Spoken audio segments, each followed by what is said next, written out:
दोस्तों नमस्कार। ये है मार्गदर्शन फॉर सिविल सर्विसेज। मैं अनुराग चौधरी। दोस्तों किसी भी परीक्षा के लिए प्रीवियस ईयर्स पेपर्स को सॉल्व करना अत्यंत महत्वपूर्ण होता है। राजकीय इंटर कॉलेज प्रवक्ता यानी जीआईसी प्रवक्ता नागरिक शास्त्र के प्रारंभिक परीक्षा को ध्यान में रखते हुए आज की वीडियो में प्रस्तुत है 2012 में आयोजित जीआईसी लेक्चरर नागरिक शास्त्र का विश्लेषणात्मक और व्याख्यात्मक हल, जो आगामी जीआईसी प्रवक्ता परीक्षा के लिए नागरिक शास्त्र के खंड के लिए बहुत ही महत्वपूर्ण और उपयोगी है।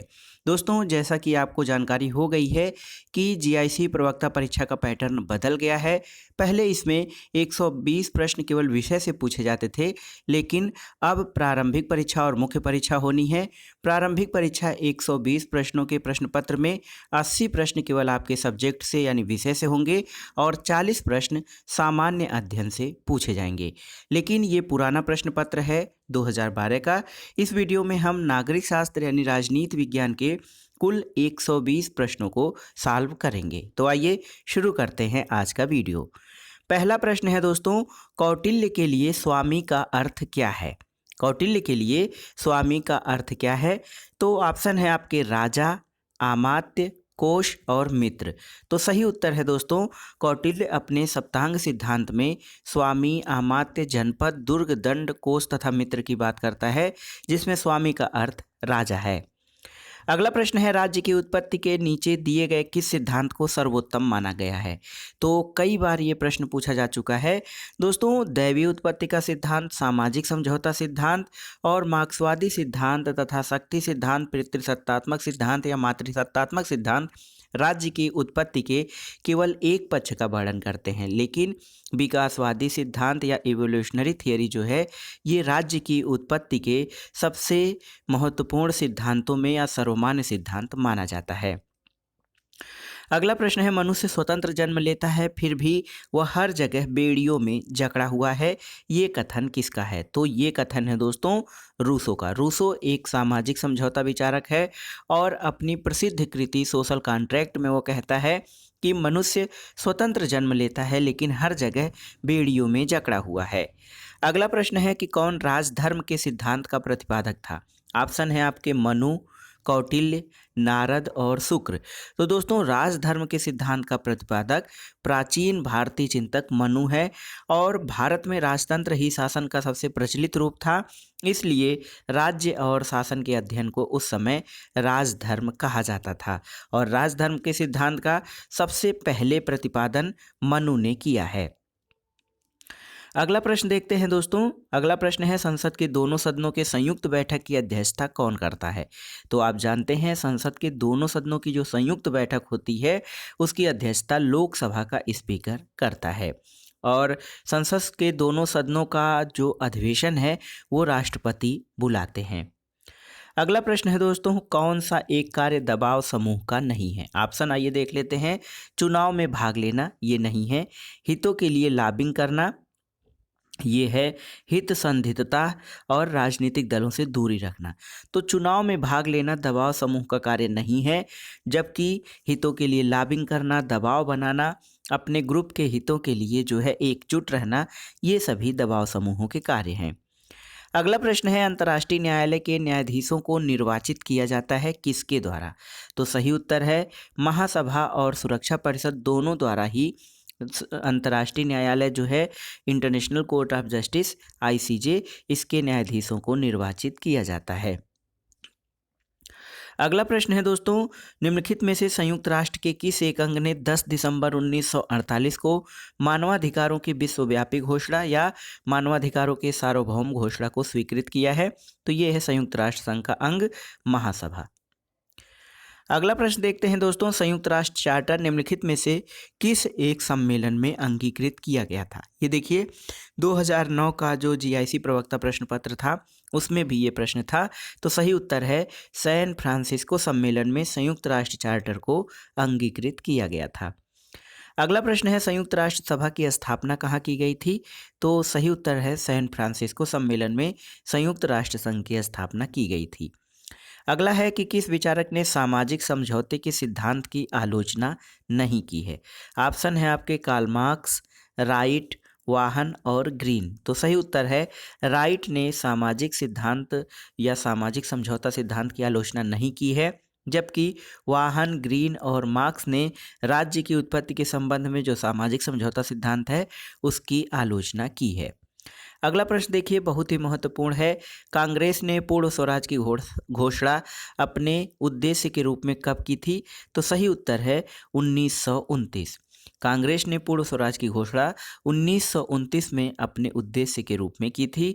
1929 का कांग्रेस अधिवेशन लाहौर में आयोजित किया गया था और इसकी अध्यक्षता पंडित जवाहरलाल नेहरू द्वारा की गई थी। अगला प्रश्न है दोस्तों, अगला प्रश्न देखते हैं, संप्रभुता के सिद्धांत का सबसे पहले प्रतिपादन किसके द्वारा किया गया था? तो सही उत्तर है सबसे पहले बोदा ने संप्रभुता के सिद्धांत की व्याख्या की थी। वो कहता है कि संप्रभुता नागरिकों और प्रजाजनों के ऊपर राज्य की सर्वोच्च शक्ति है जिस पर कानून का कोई अंकुश या नियंत्रण नहीं रहता है। अगला प्रश्न है, भारत की विदेश नीति की प्रमुख विशेषता क्या है? तो सही उत्तर है दोस्तों, देखिए ऑप्शन है शांति की नीति, शांतिप्रिय साधनों की नीति, पंचशील और उपर्युक्त सभी। तो भारत की विदेश नीति की प्रमुख विशेषताओं में गुटनिरपेक्षता, पंचशील और शांति की नीति और शांतिप्रिय साधनों की नीति शामिल है। अगला प्रश्न देखते हैं, कौन सा दक्षेस की कार्य पद्धति का आधार है? तो सही उत्तर है दोस्तों आम सहमति। दक्षेस के जो भी निर्णय या कार्य होते हैं उन पर आम सहमति जो है उसके तहत कार्य किया जाता है। अगला प्रश्न है, उत्तर अटलांटिक संधि संगठन। देखिए आपको याद रखने की जरूरत है दोस्तों, उत्तर अटलांटिक संधि संगठन जो है यानी नाटो एक सैनिक गठबंधन है और इसकी स्थापना 4 अप्रैल 1949 को की गई थी। और नाटो का मुख्यालय आपकी जानकारी के लिए बता दें ब्रुसेल्स बेल्जियम में स्थित है। अगला प्रश्न है, कौन एक देश कठोर संविधान का सर्वोच्चतम उदाहरण है? सर्वोत्तम उदाहरण तो ऑप्शन है आपके ग्रेट ब्रिटेन, कनाडा, संयुक्त राज्य अमेरिका और भारत। तो कठोर संविधान का सबसे महत्वपूर्ण या सर्वोत्तम उदाहरण संयुक्त राज्य अमेरिका है। अगला प्रश्न है, आसियान के संगठन वर्ष 1967 में कितने मौलिक सदस्य थे? यानी आसियान की स्थापना दोस्तों जो 8 अगस्त 1967 को हुई थी उसमें कितने सदस्य जो है पहली बार इसमें शामिल थे? तो कुल सदस्यों की संख्या इसमें 5 थी और इसका मुख्यालय जो है आसियान का इंडोनेशिया की राजधानी जकार्ता में स्थित है। अगला प्रश्न देखते हैं दोस्तों, किसी राज्य में राष्ट्रपति शासन किस प्रावधान के अनुसार लगाया जाता है? तो ये है अनुच्छेद 356। इसके तहत जो उद्घोषणा की जाती है जिसको राष्ट्रपति शासन कहा जाता है, तो ये जो व्यवस्था है जब राज्यों में संवैधानिक तंत्र विफल हो जाता है तब किसी राज्य में अनुच्छेद 356 के अधीन राष्ट्रपति शासन लगाया जाता है। अगला प्रश्न है, किसके अनुसार कानून बाह्य कार्यों के वे सामान्य नियम है जिन्हें प्रभुत्व संपन्न राजनीतिक सत्ता लागू करती है? तो सही उत्तर है ये कथन हालैंड का है। अगला प्रश्न है, स्वतंत्रता अतिशासन का विरोधी है, ये विचार किसने दिया है? तो ये कथन महत्वपूर्ण विचारक सीले का है जो कि स्वतंत्रता को अतिशासन का विरोधी मानते हैं। अगला प्रश्न है दोस्तों, नीचे दिए गए जो मूल अधिकार और नीति निर्देशक तत्व के संबंध में कौन सी अद्यतन स्थिति सही नहीं है? ऑप्शन देखते हैं, किसी भी दशा में नीति निर्देशक तत्वों को मूल अधिकारों पर प्राथमिकता नहीं दी जा सकती, राज्य के नीति निर्देशक सिद्धांतों को मौलिक अधिकारों पर प्राथमिकता होती है, मौलिक अधिकारों की राज्य के नीति निर्देशक तत्वों पर सदैव प्राथमिकता होती है और कुछ मामलों में नीति निर्देशक तत्वों को मूल अधिकारों पर प्राथमिकता दी जा सकती है। तो दोस्तों सही उत्तर है ऑप्शन डी, कुछ स्थिति में जो है नीति निर्देशक तत्वों को मूल अधिकारों पर प्राथमिकता दी जा सकती है। अगला प्रश्न है, कौन सा विषय भारत के संविधान की राज्य सूची में है? ऑप्शन है आपके पुलिस, केंद्रीय लोक सेवा, शिक्षा और उपर्युक्त में से कोई नहीं। तो पुलिस जो विषय है दोस्तों ये राज्य सूची में वर्णित है। अगला प्रश्न है, भारत का संविधान अपने नागरिकों को क्या प्रदान करता है? एकल नागरिकता, दोहरी नागरिकता, कुछ राज्यों में एकल कुछ में दोहरी नागरिकता, उपर्युक्त में से कोई नहीं। तो दोस्तों भारत का संविधान अपने नागरिकों को एकल नागरिकता प्रदान करता है। भारत में संघीय व्यवस्था अपनाए जाने के बावजूद भी यहाँ पर नागरिकता एकल रखी गई है। अगला प्रश्न है, किस एक वाद ने भारतीय संसद को 24वां संवैधानिक संशोधन लागू करने के लिए प्रेरित किया? तो सही उत्तर है केशवानंद भारतीवाद। इसने 24वां संवैधान संशोधन जो है लागू करने के लिए प्रेरित किया है। अगला प्रश्न है बहुत ही महत्वपूर्ण, कई बार आ चुका है, टीजीटी पीजीटी परीक्षा जो माध्यमिक शिक्षा सेवा चयन बोर्ड द्वारा आयोजित होती है, उसमें भी ये प्रश्न आया है कि रक्त संबंध समाज का निर्माण करता है और कालांतर में समाज राज्य को जन्म देता है। ये कथन किसका है? तो ये कथन मैकाइवर का है। अगला प्रश्न है दोस्तों, भारतीय संविधान का 9वां परिशिष्ट किससे संबंधित है? तो भारतीय संविधान की 9वीं अनुसूची जो है दोस्तों, ये भाग 9 9वां भाग या 11वां परिशिष्ट पूछ रहा है। भारतीय संविधान का 11वीं अनुसूची किससे संबंधित है? तो ये दोस्तों पंचायतों से संबंधित है, क्योंकि 73वें संविधान संशोधन द्वारा भाग 9 को पुनः स्थापित करके 16 नए अनुच्छेदों को 11वीं अनुसूची में जोड़ा गया था। अगला प्रश्न है, राष्ट्रीय महिला आयोग का गठन किया गया था। तो राष्ट्रीय महिला आयोग का गठन दोस्तों संसद द्वारा पारित एक अधिनियम के द्वारा किया गया था और 1992 में गठित यह एक सांविधिक निकाय है। अगला प्रश्न है, प्रभावकर्ताओं के मध्य एक संबंध है जिसमें एक कर्ता अन्य कर्ताओं को यह कार्य करने के लिए अभिप्रेरित करता है जिसे उन्होंने अन्यथा निष्पादित नहीं किया है। ये कथन किसका है? तो ये कथन हेराल्ड लासवेल का है। लासवेल ने ये कहा है कि प्रभावकर्ताओं के मध्य एक संबंध है जिसमें एक कर्ता अन्य कर्ताओं को कार्य करने के लिए अभिप्रेरित करता है जिसे उन्होंने अन्यथा निष्पादित नहीं किया होता है, और लासवेल की पहचान शक्तिवादी विचारक के रूप में मानी जाती है। बंदी प्रत्यक्षीकरण आलेख जारी करने का अधिकार किसमें है? तो सही उत्तर है दोस्तों सुप्रीम कोर्ट और हाई कोर्ट दोनों को बंदी प्रत्यक्षीकरण रिट जारी करने का अधिकार है। अगला प्रश्न है, कौन एक भारतीय संघवाद को सहयोग संघवाद के रूप में परिभाषित करता है? तो सहयोगी संघवाद के रूप में ग्रेनविल ऑस्टिन ने भारतीय संविधान को परिभाषित किया है। अगला प्रश्न है, राष्ट्रपति पद का रिक्त स्थान भरा जाना चाहिए। तो अधिकतम 6 माह के भीतर राष्ट्रपति का रिक्त स्थान भर दिया जाना चाहिए। भारत में समवर्ती सूची का विचार किस देश के संविधान से लिया गया है? तो सही उत्तर है दोस्तों भारत में समवर्ती सूची का विचार ऑस्ट्रेलिया के संविधान से लिया गया है। अगला प्रश्न है, किसने न्याय को न्याय उचितता के रूप में घोषित किया है? तो सही उत्तर है जॉन राल्फ। जॉन राल्फ का न्याय सिद्धांत बहुत ही महत्वपूर्ण है और उसमें उन्होंने न्याय को न्याय उचितता के रूप में घोषित किया है। अगला प्रश्न है, कानून संप्रभु का एक आदेश है, ये कथन किसका है?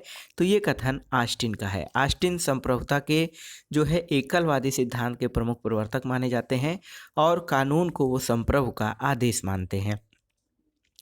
अगला प्रश्न है, कौन सा एक भारतीय संविधान की पहली अनुसूची का प्रावधान नहीं है? राज्य, संघ राज्य क्षेत्र, राज्यों के नाम और राज्य क्षेत्र, नागरिकता। तो दोस्तों नागरिकता जो है ये पहली अनुसूची में नहीं है। भारतीय संविधान के अनुच्छेद 5 से 11 तक नागरिकता का उल्लेख किया गया है।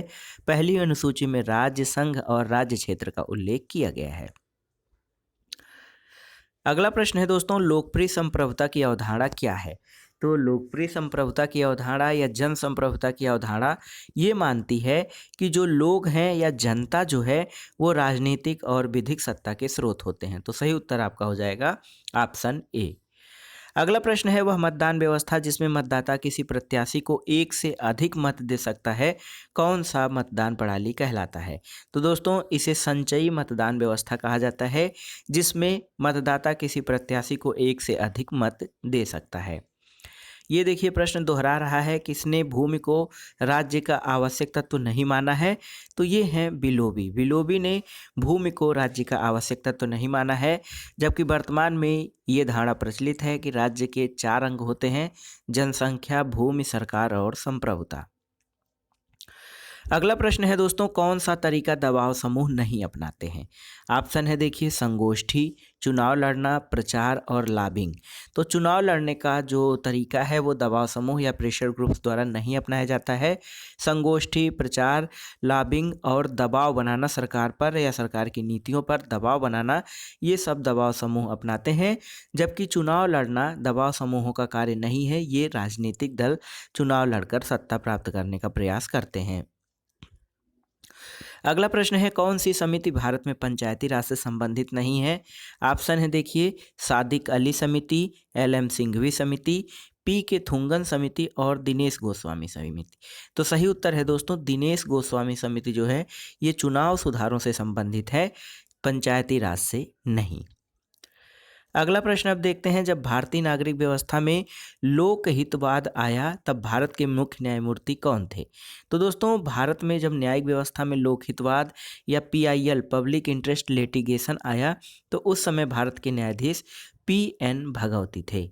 तो सही उत्तर है पी.एन. भगवती। अगला प्रश्न है, कौन से भारतीय संविधान में प्रदत्त धार्मिक स्वतंत्रता के अधिकार में शामिल नहीं है?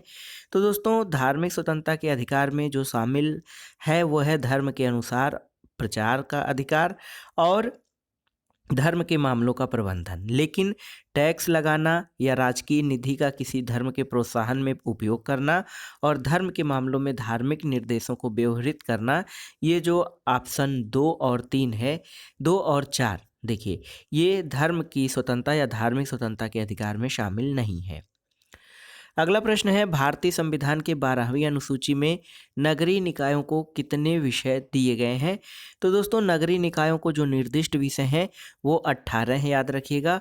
और पंचायती राज संस्थाओं में जो हमारी ग्रामीण निकाय हैं उसमें निर्दिष्ट विषयों की संख्या 29 है। अगला प्रश्न देखते हैं दोस्तों, शिक्षा का अधिकार मौलिक अधिकारों में कब शामिल किया गया है?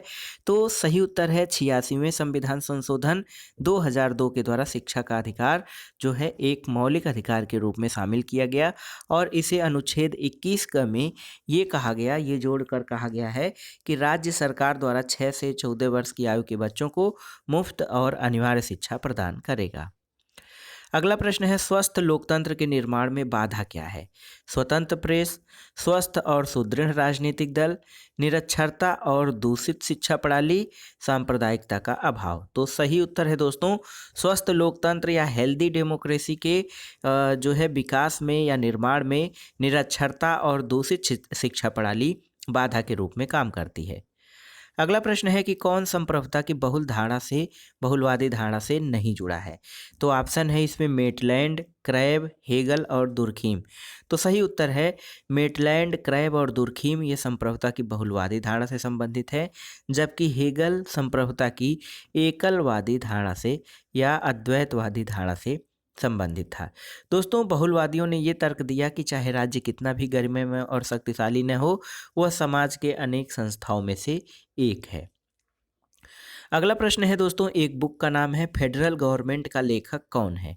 तो सही उत्तर है KC. Wear. KC. Wear federal government पुस्तक के लेखक हैं। किसने कल्याणकारी राज्य की अवधारणा को प्रतिपादित किया था? ऑप्शन है आपके हाब्स, लाक, ग्रीन और उपयुक्त सभी। तो दोस्तों, कल्याणकारी राज्य की अवधारणा या वेलफेयर स्टेट की अवधारणा का प्रतिपादन टी.एच. ग्रीन द्वारा किया गया था और ये शासन की वह संकल्पना है जिसमें राज्य नागरिकों के सामाजिक आर्थिक विकास के लिए महत्वपूर्ण भूमिका निभाता है। अगला प्रश्न है दोस्तों, अखिल भारतीय सिविल सर्विसेज के अभ्यर्थियों का चयन किसके द्वारा किया जाता है? तो सही उत्तर है यूपीएससी यानी संघ लोक सेवा आयोग द्वारा आईएएस के परीक्षार्थियों का चयन किया जाता है। सूची 1 का सूची 2 से मिलान करना है। देखिए, दर्शन शास्त्र जो है ये मन से संबंधित है, राजनीति विज्ञान जो है ये शक्ति से संबंधित है। राजनीति विज्ञान शक्ति, देखिए बहुत ही महत्वपूर्ण है, राजनीति विज्ञान में शक्ति संबंधों का अध्ययन किया जाता है। अर्थशास्त्र में जो है व्यापार का और समाजशास्त्र में स्तर विन्यास का। तो ये सही सुमेलन आप इस प्रकार से कर सकते हैं। अगला प्रश्न है, भारत में राष्ट्रपति राज्य के राज्यपाल को नियुक्त करने के लिए प्राधिकृत है, ये व्यवस्था कहाँ से ली गई है? तो दोस्तों, ये कनाडा की संघीय व्यवस्था से ये व्यवस्था ली गई है कि राष्ट्रपति राज्य के राज्यपाल को नियुक्त करने के लिए प्राधिकृत है। अगला प्रश्न है, किस आयोग ने राज्यपाल पद की समाप्ति की अनुशंसा की थी? तो सही उत्तर है प्रशासनिक सुधार आयोग ने। अगला प्रश्न, सूची 1 का सूची 2 से सुमेलन कराना है। देखिए, वेदों की ओर लौटो, ये दयानंद सरस्वती का कथन है। दिल्ली चलो सुभाष चंद्र बोस, करो या मरो महात्मा गांधी, इंकलाब जिंदाबाद यानी क्रांति अमर रहे, ये सरदार भगत सिंह का कथन है। अगला प्रश्न देखते हैं, कौन सा व्यक्ति स्वतंत्रता के लिए गलत है? सभी प्रतिबंधों का अभाव। तो सभी प्रतिबंधों का अभाव व्यक्ति स्वतंत्रता के लिए गलत है। कुछ खास प्रकार के प्रतिबंध लागू होना, कानून का शासन और सामाजिक व्यवहार के परिचालन के लिए कानून का क्रियान्वयन भी व्यक्तिगत स्वतंत्रता के लिए आवश्यक है। अगला प्रश्न है, कौन सा गांधी की राजनीति के प्रतिरूप मॉडल का लक्षण नहीं है? नीति आचार, धर्म, मानवता और सत्ता। तो सत्ता जो है, सत्ता या शक्ति गांधी जी के राजनीति के प्रतिरूप मॉडल का लक्षण नहीं है। अगला प्रश्न है, कौन सा एक मार्क्सवादी समाजवादी सिद्धांत का आधार है? तो सही उत्तर है, परिवर्तन की मूल सच्चाई जो है वो पदार्थ है। मटेरियल को जो मार्क्स है वो पदार्थ को परिवर्तन का आधार मानता है और वो विचार या प्रत्यय को स्थान नहीं देता है अपने चिंतन में। अगला प्रश्न है, न्याय का वितरणात्मक सिद्धांत किसके द्वारा प्रस्तुत किया गया था? तो ये सही उत्तर है, जॉन रॉल्स के द्वारा, और इनकी पुस्तक का नाम ए थियरी ऑफ जस्टिस है। मनु के 60 गुण में निम्नलिखित में से कौन शामिल नहीं है? शांति, संश्रय, विग्रह और व्यवहार। तो दोस्तों, उपर्युक्त विकल्प में शांति और व्यवहार दोनों ही मनु के 60 गुण यानी विदेश नीति में शामिल नहीं है। अगला प्रश्न है, सामान्य निर्वाचन के लिए एक निर्वाचन क्षेत्र का निर्धारण किसके द्वारा किया जाता है? तो सही उत्तर है, परिसीमन आयोग द्वारा निर्वाचन क्षेत्र का निर्धारण किया जाता है। अगला प्रश्न है, जिन देशों को दक्षेस का ऑब्जर्वर का दर्जा दिया गया है वे कौन से राज्य हैं? तो चीन और ऑस्ट्रेलिया जो है सार्क के ऑब्जर्वर के रूप में घोषित हैं। अगला प्रश्न है कि भारतीय संविधान में न्यायिक पुनरावलोकन का आधार क्या है? तो सही उत्तर है, विधि द्वारा स्थापित प्रक्रिया जो है वो भारत में न्यायिक पुनरावलोकन का आधार है। अगला प्रश्न है, कौन सा राजनीतिक सिद्धांत राज्य को एक आवश्यक बुराई मानता है? बुराई भी है और जरूरी भी है। तो ये है शास्त्रीय उदारवाद या क्लासिकल लिबरल थ्योरी जो है ये राज्य को एक आवश्यक बुराई मानता है। लाक जो है इसको उदारवाद का जनक माना जाता है। उदारवाद मानता है कि राज्य एक आवश्यक बुराई है। राज्य आवश्यक इसलिए है क्योंकि यह मानवीय समाज में उत्पन्न होने वाले झगड़ों का निपटारा करता है और व्यक्ति को सुरक्षा प्रदान करता है। और राज्य बुरा है यानी बुराई इसलिए है क्योंकि राज्य की इच्छा का पालन व्यक्ति की स्वतंत्रता में बाधा पैदा करता है। दोस्तों, दक्षेस या सार्क क्या है? तो दक्षेस ये है उपर्युक्त में से कोई नहीं। तो देखिए ऑप्शन दे रहा है आर्थिक संगठन, सामाजिक संगठन, सैनिक संगठन और उपर्युक्त में से कोई नहीं। तो दोस्तों, दक्षेस जो है ये दक्षिण एशियाई राष्ट्रों के क्षेत्रीय सहयोग का एक संगठन है और ऑप्शन में से जो है ऑप्शन डी उपर्युक्त में से कोई नहीं, ये दक्षेस की प्रकृति है।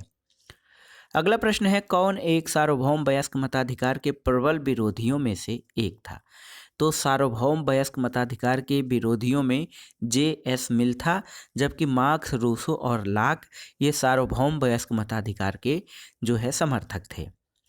अगला प्रश्न है, स्वतंत्रता उस कार्य को करने की सकारात्मक शक्ति है जो उपयोग तथा उपभोग करने योग्य हों। ये किसका कथन है? तो ये कथन है दोस्तों टी.एच. ग्रीन, थॉमस हिल ग्रीन। टी.एच. ग्रीन का मानना है कि स्वतंत्रता उस कार्य को करने की सकारात्मक शक्ति है जो उपभोग करने योग्य है। अगला प्रश्न है, कौन सी एक विशेषता राज्यों के पुनर्गठन की नहीं है? अविनाशी, परवर्ती, संसद को किसी राज्य के नाम को बदलने का अधिकार है और केंद्रीय संसद को नए राज्य के निर्माण का अधिकार है। तो राज्यों के पुनर्गठन की नहीं है जो विशेषता, वो है अविनाशी। तो दोस्तों, अविनाशी जो है वो राज्यों के पुनर्गठन की विशेषता नहीं है। अगला प्रश्न देखते हैं, कौन सा भारत की विदेश नीति का उद्देश्य नहीं है? तो ऑप्शन है आपके साम्राज्यवाद का विरोध, ये है नस्लवादी भेदभाव का विरोध भी है, सीटों की सदस्यता का समर्थन ये नहीं है, और उपनिवेशवाद का विरोध। तो भारत की विदेश नीति साम्राज्यवाद, नस्लवाद और उपनिवेशवाद का विरोध करती है और ये सीटों और नाटो जैसे सैन्य संगठनों का समर्थन नहीं करती है। अगला प्रश्न है, कौटिल्य के अनुसार कौन सा राज्य का अंग नहीं है? तो सेना, स्वामी, अमात्य और मित्र। तो सही उत्तर है सेना जो है वो राज्य का भाग या अंग नहीं है। अगला प्रश्न है दोस्तों, कौन से एक क्रमानुसार सही है जिसे भारतीय संघ में पूर्ण राज्य का दर्जा प्राप्त हुआ? तो सबसे पहले नागालैंड, उसके बाद हरियाणा, फिर सिक्किम और फिर बाद में अरुणाचल प्रदेश, यानी ऑप्शन डी आपका सही उत्तर है।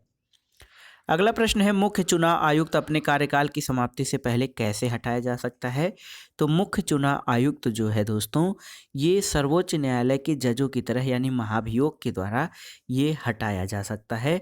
उन्हें दुर्व्यवहार या अक्षमता के आधार पर संसद के दोनों सदनों द्वारा विशेष बहुमत संकल्प पारित करने के बाद राष्ट्रपति द्वारा हटाया जा सकता है। अगला प्रश्न है, कौन सा एक लाख के सामाजिक समझौता सिद्धांत के अनुसार प्राकृतिक अधिकार नहीं है? तो सबसे पहले आप जानिए कि लाख के अनुसार प्राकृतिक अधिकार क्या क्या है। जीवन, स्वतंत्रता और संपत्ति। जीवन, स्वतंत्रता और संपत्ति का अधिकार प्राकृतिक अधिकार है।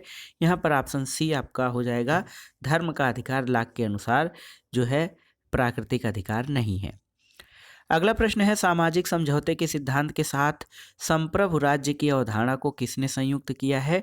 तो सामाजिक समझौते के सिद्धांत के साथ संप्रभु राज्य की अवधारणा ये हाब्स ने प्रतिपादित किया है।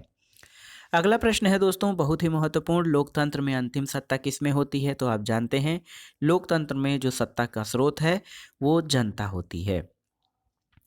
अगला प्रश्न है, भारत में मौलिक अधिकारों का संरक्षक कौन है? तो जुडिशरी या न्यायपालिका भारत में मौलिक अधिकारों का संरक्षक है। अगला प्रश्न, 42वें संविधान संशोधन के बाद भारत के संविधान की समवर्ती सूची का विषय क्या है? तो भारत की समवर्ती सूची में 52 विषय हैं वर्तमान में 42वें संविधान संशोधन के बाद। 161 52। तो दोस्तों 100 संघ सूची में 100 विषय हैं, 61 राज्य सूची में और समवर्ती सूची में 52 विषय हैं, याद रखिएगा। अगला प्रश्न है, संसदात्मक सरकार में कार्यपालिका अपने समस्त कार्यों और नीतियों के लिए किसके प्रति उत्तरदायी होती है? तो ये विधायिका के प्रति उत्तरदायी होती है संसदात्मक शासन व्यवस्था में जो कार्यपालिका है। अगला प्रश्न है, एकात्मक सरकार में कानून बनाने की सत्ता सतत रूप में एक केंद्रीकृत शक्ति में निहित होती है। ये कथन किसका है? तो दोस्तों ये कथन फाइनर का है और देखिए ये प्रश्न दोहराया गया है। अगला प्रश्न है, नागरिक शास्त्र शब्द की उत्पत्ति सिविक और सिविटास शब्द से हुई है। यह किस भाषा का शब्द है? तो जो नागरिक शास्त्र शब्द है दोस्तों ये एक ग्रीक शब्द है। सिविक और सिविटास शब्द जो हैं वो ग्रीक शब्द से बने हैं। अगला प्रश्न है, संरक्षात्मक भेदभाव का विचार किससे संबंधित है? तो ये समानता के विचार से संबंधित है, संरक्षात्मक भेदभाव का विचार। अगला प्रश्न है, निम्नलिखित कथनों पर विचार कीजिए, इसमें से सही कथन आपको बताना है। तो दोस्तों सही कथन है, राजनीति विज्ञान राजनीति का व्यवस्थात्मक अध्ययन है। इसके अलावा यह सैद्धांतिक और शोधपरक है और ये दोस्तों यदि इसे अच्छा राजनीति विज्ञान होना है तो इसे दर्शनात्मक और वैज्ञानिक होना है। 1, 2 और 4 सही है, तो ऑप्शन सी आपका सही उत्तर हो जाएगा। अगला प्रश्न है, राज्य की उत्पत्ति के किस सिद्धांत ने राज्य को क्रमिक विकास का परिणाम कहा है? तो ये आपका ये सिद्धांत है ऐतिहासिक एवं विकासवादी सिद्धांत, जो मानता है कि राज्य की जो उत्पत्ति है वो ऐतिहासिक रूप से क्रमिक रूप में हुई है। अगला प्रश्न है, कौन सा एक सर्वप्रथम सिद्धांतवादी था जिसने सरकारों का सुव्यवस्थित वर्गीकरण प्रस्तुत किया था? तो अरस्तु ने सरकारों का सुव्यवस्थित वर्गीकरण किया था। कौन सा एक राजनीति विज्ञान के आधुनिक उपागम का क्षेत्र है? तो देखिए लोक जीवन, राज्य, सरकार और विधि निर्माण। तो दोस्तों राजनीति विज्ञान के आधुनिक उपागम के अध्ययन का क्षेत्र विधि निर्माण है और परंपरागत राजनीतिक सिद्धांत में राज्य की संकल्पना का मुख्य स्थान दिया गया है। अगला प्रश्न है, संसदात्मक और अध्यक्षात्मक सरकारों के वर्गीकरण का आधार किसमें है? तो दोस्तों ये वर्गीकरण का आधार विधायिका और कार्यपालिका के संबंधों पर लिया जाता है। अगला प्रश्न है, देखिए एक प्रश्न, किस एक राज्य को भारत में अपना संविधान निर्मित करने का अधिकार प्राप्त है? तो जब ये प्रश्न हुआ था तो उस समय जम्मू कश्मीर जो था ये अनुच्छेद 370 के तहत विशेष राज्य का दर्जा इसको प्राप्त था और इसे अपना संविधान, नागरिकता, झंडा ये सब अधिकार था। लेकिन अब स्थिति बदल गई है, जम्मू कश्मीर को अनुच्छेद 370 को समाप्त कर दिया गया है, यानी जम्मू कश्मीर का विशेष राज्य का दर्जा समाप्त हो गया है। भारत के अन्य राज्यों की तरह उसके साथ भी सामान्य राज्य का व्यवहार किया जाता है और अब जम्मू कश्मीर को 2 केंद्र शासित प्रदेशों जम्मू और लद्दाख में विभाजित कर दिया गया है। अगला प्रश्न है व्यवहारवाद और उत्तर व्यवहारवाद यानी बिहेवियरलिज्म एंड पोस्ट बिहेवियरलिज्म का प्रतिपादक कौन है? तो सही उत्तर है डेविड ईस्टन। अगला प्रश्न देखते हैं भारत का संविधान का कौन सा भाग संविधान की आत्मा कहलाता है? तो ये है प्रस्तावना। प्रस्तावना को संविधान की आत्मा कहा जाता है। भारतीय संघीय व्यवस्था केंद्रमुखी है दोस्तों, क्योंकि संपूर्ण भारत के लिए केवल एक ही नागरिकता है। सही है। आपातकाल में केंद्र की शक्ति बहुत बढ़ जाती है और संसद राज्यों के क्षेत्रों का पुनर्वितरण और पुनर्गठन कर सकती है। उपर्युक्त सभी, तो ये हो जाएगा उपर्युक्त सभी। अगला प्रश्न देखते हैं भारतीय संघीय व्यवस्था की विशेषता क्या है? तो सही उत्तर है दोस्तों शक्तियों का बंटवारा और स्वतंत्र न्यायपालिका जो है ये भारतीय संघीय व्यवस्था की विशेषता है। अगला प्रश्न है संघ सरकार का राज्यों को विशेष दर्जा दिए जाने का क्या तात्पर्य है? तो विशेष दर्जा का ये तात्पर्य है कि केंद्रीय सहायता का बड़ा प्रतिशत अनुदान सहायता से दिया जाएगा। संघ सरकार वर्तमान बजट के घाटे को वहन करेगी। ऋण प्रदान करने की मात्रा कुल सहायता में बढ़ाई जाएगी। और अंतिम ऑप्शन है विशेष दर्जे के दौरान राज्य का आय व्यय केंद्रीय सरकार के द्वारा वहन किया जाएगा। ये सभी गलत हैं। विशेष दर्जा जो राज्यों का है उसमें ये बताया जाता है कि केंद्रीय सहायता का बड़ा हिस्सा प्रतिशत अनुदान सहायता के रूप में उस राज्य विशेष को दिया जाएगा। अगला प्रश्न है भारत के संविधान में अधिकार परीक्षा रिट जारी करने का अधिकार किसे है? तो ये सर्वोच्च न्यायालय और उच्च न्यायालय दोनों को है। अगला प्रश्न है कौन एक सदन का सदस्य बने और सदन की अध्यक्षता करता है? तो बिना सदन का सदस्य बने सदन की अध्यक्षता कौन करता है? तो ये होता है दोस्तों विधान परिषद भारत का उपराष्ट्रपति। ये राज्यसभा का सदस्य नहीं होता है, तब भी ये राज्यसभा का जो है अध्यक्षता करता है। अगला प्रश्न है भारत के संविधान की विशेषता क्या है? तो अंशतः कठोर और अंशतः लचीला भारतीय संविधान की विशेषता है। अगला प्रश्न है कौन से कार्य राजनीतिक दल करते हैं? तो देखिए लोकमत का निर्माण करते हैं राजनीतिक दल, कानून की व्याख्या नहीं करते हैं, न्यायाधीशों की नियुक्ति नहीं करते हैं, सरकारी अधिकारियों की नियुक्ति नहीं करते हैं। तो राजनीतिक दल जो है लोकमत का निर्माण करते हैं और चुनाव के द्वारा सत्ता प्राप्त करने के लिए प्रयत्न करते हैं। यहाँ पर देखिए किस राज्य में विधान परिषद नहीं है? तो उत्तराखंड राज्य में विधान परिषद नहीं है। उत्तर प्रदेश, बिहार, कर्नाटक, जम्मू कश्मीर, महाराष्ट्र, आंध्र प्रदेश और तेलंगाना में विधान परिषदें हैं। अगला प्रश्न है कौन सा समाज कल्याण की सही रचना है? तो सही उत्तर है दोस्तों व्यक्ति लोक कल्याण के विरुद्ध किसी अधिकार का उपयोग नहीं कर सकता है। ये समाज कल्याण की सही रचना है। अगला प्रश्न है निम्नलिखित पर समानुपातिक प्रतिनिधित्व प्रणाली के आधार पर विचार करिए और कूट की सहायता से सही उत्तर दीजिए। देखिए बहुसदस्यीय निर्वाचन प्रणाली होती है समानुपातिक प्रतिनिधित्व प्रणाली में। इसके अलावा उम्मीदवार अधिक संख्या मत प्राप्ति के आधार पर निर्वाचित घोषित होगा और विजयी होने वाले को निर्वाचित कोटा के अनुरूप मत प्राप्त करना होता है। तो 1, 3 और 4 सही उत्तर हैं। अगला प्रश्न है संघ को राज्यों को आदेश देने का विचार भारत के संविधान निर्माताओं ने कहाँ से प्राप्त किया? तो सही उत्तर है दोस्तों 1935 के भारत सरकार अधिनियम से ये विचार लिया गया था कि संघ जो है वो राज्यों को आदेश देगा। अगला प्रश्न है निम्नलिखित में से किसे संविधान के मौलिक अधिकारों में संशोधन कर सकने की क्षमता प्राप्त है?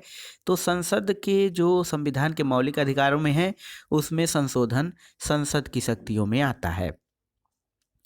अगला प्रश्न है अध्यक्षात्मक शासन व्यवस्था में सरकार में कैबिनेट के सदस्य किसके प्रति उत्तरदायी होते हैं? तो सही उत्तर है अध्यक्षात्मक या प्रेसिडेंशियल फॉर्म ऑफ गवर्नमेंट में कैबिनेट के सदस्य राष्ट्रपति के प्रति उत्तरदायी होते हैं। अगला प्रश्न है भारतीय संविधान के अनुच्छेद 32 में कितनी प्रकार की रीटें जारी की गई हैं? कितने प्रकार के रीट जारी करने की व्यवस्था है?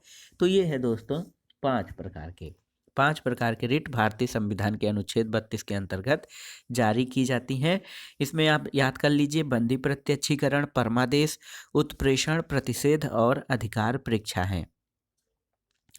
अगला प्रश्न है देखिए भारत के राष्ट्रपति को नियंत्रक और महालेखा परीक्षक नियुक्त करने का अधिकार है और ये भारत के संविधान में कहाँ दिया गया है? अनुच्छेद 148 में। अगला प्रश्न है, भारत के राष्ट्रपति के निर्वाचन के लिए बनाए गए निर्वाचक मंडल में कौन रहते हैं? तो दोस्तों, जो भारत के राष्ट्रपति का निर्वाचक मंडल बनता है उसमें आपकी जानकारी के लिए बता दें कि लोकसभा, राज्यसभा और राज्यों की विधानसभा के सभी निर्वाचित सदस्य, तो संसद और राज्य विधानसभाओं के सभी निर्वाचित सदस्य जो हैं राष्ट्रपति के निर्वाचक मंडल का हिस्सा होते हैं। अगला प्रश्न है कि किस संशोधन द्वारा मतदाताओं की आयु 21 वर्ष से घटाकर 18 वर्ष की गई? तो ये था 61वां संविधान संशोधन जो था 1989। इसमें जो है मतदान की आयु सीमा 21 से घटाकर 18 कर दी गई। अगला प्रश्न है, भारतीय संविधान का कौन सा संशोधन नगरीय स्थानीय संस्थाओं को संवैधानिक मान्यता देता है? तो आप जानते हैं ये है नगरीय संस्थाओं को संवैधानिक मान्यता, 74वां संविधान संशोधन। भारत में न्यायिक सक्रियता किससे संबंधित है दोस्तों? तो न्यायिक सक्रियता भारत में जनहित याचिका यानी पब्लिक इंटरेस्ट लिटिगेशन से संबंधित है। अगला प्रश्न देखते हैं, भारत के संविधान का कौन सा संशोधन ग्राम पंचायतों की संवैधानिक मान्यता देता है? तो यह है 73वां। और अगला प्रश्न है, कौन सी एक समिति आयोग ने स्थानीय वित्त आयोग के गठन का परामर्श दिया था? तो स्थानीय वित्त आयोग के गठन का परामर्श अशोक मेहता समिति ने दिया था। अगला प्रश्न है, प्रजातंत्र का प्रकार जिसे भारत ने स्वीकार किया है? तो ये प्रजातंत्र का जो है ये लोकतांत्रिक गणतंत्र या डेमोक्रेटिक रिपब्लिक का जो कॉन्सेप्ट है वो भारत ने स्वीकार किया है। अगला प्रश्न है, मौलिक कर्तव्यों का उल्लेख भारतीय संविधान के किस अनुच्छेद में किया गया है?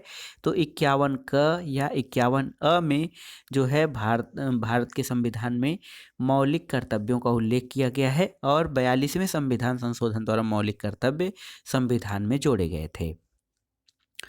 अगला प्रश्न है, भारतीय संविधान के किस भाग में पंचायतों का वर्णन किया गया है?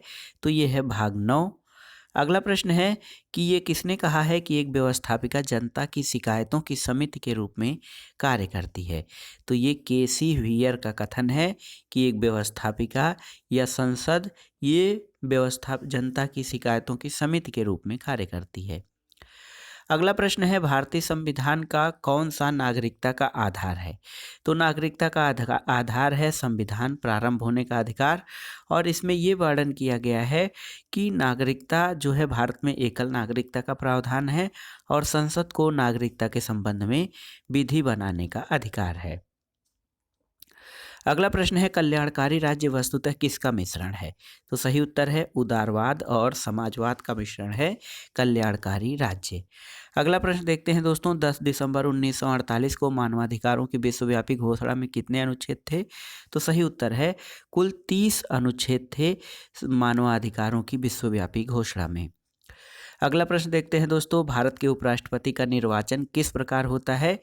तो भारत के उपराष्ट्रपति का निर्वाचन संसद के दोनों सदनों के सदस्यों द्वारा यानी निर्वाचित और मनोनीत दोनों सदस्य होते हैं राष्ट्रपति के निर्वाचक मंडल में, जबकि राज्यों की विधानसभाओं के निर्वाचित सदस्य इसमें शामिल नहीं होते हैं।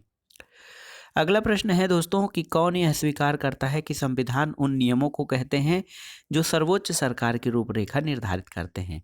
तो सर्वोच्च सरकार, तो देखिए C.F. स्ट्रांग एक विचारक हैं जिनके द्वारा ये कहा गया है कि संविधान वे नियम हैं जो सर्वोच्च सरकार की रूपरेखा निर्धारित करते हैं। अगला प्रश्न है, किसके द्वारा ये स्वीकार किया गया है कि हम इन तथ्यों को सर्वसिद्ध मानते हैं कि सभी व्यक्ति समान बनाए गए हैं? तो ये अमेरिकी स्वतंत्रता की घोषणा में ये वाक्यांश निहित है। और इस वीडियो का आखिरी प्रश्न यानी GIC प्रवक्ता परीक्षा नागरिक शास्त्र 2012 में जो आयोजित हुई थी उसका आखिरी प्रश्न है दोस्तों, भारतीय संविधान के अनुच्छेद 15 की धारा 4 पिछड़े वर्ग के आरक्षण के लिए किसको विशेषाधिकार देती है? तो सही उत्तर है दोस्तों राज्यों को। भारतीय संविधान के अनुच्छेद 15 की धारा 4 पिछड़े वर्गों के आरक्षण के लिए राज्यों को विशेषाधिकार प्रदान करता है। तो ये था आज का वीडियो दोस्तों। इसमें कुछ प्रश्न ऐसे हैं जो पिछले वर्ष के प्रश्न पत्र में आए हैं यानी हूबहू उसी प्रकार से दोहरा दिए गए हैं यानी रिवाइज किए गए हैं। इसलिए ज़रूरी ये है कि आप इन प्रश्नों में से एक एक प्रश्न को अलग से नोट कर लीजिए, उनको रट लीजिए, तैयार कर लीजिए, ताकि आगामी परीक्षा जब भी होती है तो उसमें आप पूरे आत्मविश्वास के साथ प्रश्नों को सही सही अटेम्प्ट कर सकें और प्रारंभिक परीक्षा में अपनी सफलता को सुनिश्चित कर सकें। दोस्तों, वीडियो कैसा लगा हमें कमेंट बॉक्स में ज़रूर बताइएगा। वीडियो को लाइक करें, शेयर करें और इस चैनल मार्गदर्शन फॉर सिविल सर्विसेज को सब्सक्राइब करें। वीडियो देखने के लिए धन्यवाद दोस्तों। नमस्कार।